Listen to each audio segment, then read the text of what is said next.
তো আমরা এটা আমার কাছে আমার সঙ্গে আমি ডিএম সাহেবকে বললাম, ডিএম সাহেব সঙ্গে সঙ্গে ওনার যে যে ওনার কাছে লিস্ট যে যে স্কিমের কি কয় আবাস যোজনার যে বক্তা ওনার কাছে বাইক আছে, গাড়ি আছে, এরকম অভিযোগ নাম কাটা উঠলো, দেখছেন নি কোনোদিন? কারণ কেন আমি কথা কি আসলে গতকাল আমার অন্য একটা কাজে আমি ছিলাম, তো এখানে আসার পরে অনেক জনসাধারণ আমার কাছে বিভিন্ন পাড়া এবং বিভিন্ন পঞ্চায়েতের কথা সমস্যার কথা বলেছিলেন। তো যার কারণে আমি চিন্তা করলাম যে আমাদের মহকুমা শাসক আছেন এবং আরও যে বিভিন্ন দপ্তর তাদের সঙ্গে একবার কথা বলি।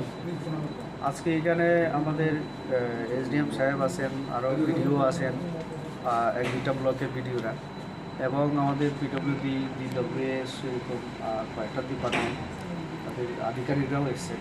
আমরা বিভিন্ন গ্রামের যে সমস্যাগুলি আমাদের সামনে অভিযোগ করেছিল সেই বিষয়ে আলোচনা করলাম এবং ওনারা দেখবেন এই ব্যাপারগুলি। আমরা ঠিক করেছি পূজার পরে আমরা কিছু কিছু গ্রামে যাওয়ারও চেষ্টা করবো, সচোখে দেখার। তো কাজেই এটাই বিষয়, কিছু না, যাতে এই কাঞ্চনপুরের আরেকটু উন্নয়নের গতি ত্বরান্বিত হয়, দ্রুত তার সঙ্গে কাজ হয়। আমরা ডিডব্লিউএসের শুনলাম যে 8-10টা জায়গায় একটু রাস্তার কারণে কাজের অসুবিধা হচ্ছে, এটা যেমন। আর অনেক আমাদের স্কুল নতুন এখানে বিদ্যাজ্যোতিতে এসছে, এগুলি কীভাবে সময়ে করা যায় এগুলি আলোচনা। মোটামুটি সব বিষয়েই আমাদের প্রশাসনিক আলোচনা। ওরা এটা কোনো দিন তো ধার্য করা যাবে না, কি সুবিধা ডিপার্টমেন্ট দেখছে এবং যারা পায়নি তাদেরকে দেওয়া তো আমাদের লক্ষ্য। কেউ গৃহহীন যাদের না থাকে, প্রধানমন্ত্রীর স্বপ্ন এটা, সবাইকে বাসস্থান দেওয়া, রুটি কাপড়ার মাকান আমাদের স্বাধীনতা সংগ্রামীদের স্বপ্ন। তো যারা গরিব তারাই এগুলি পাবে।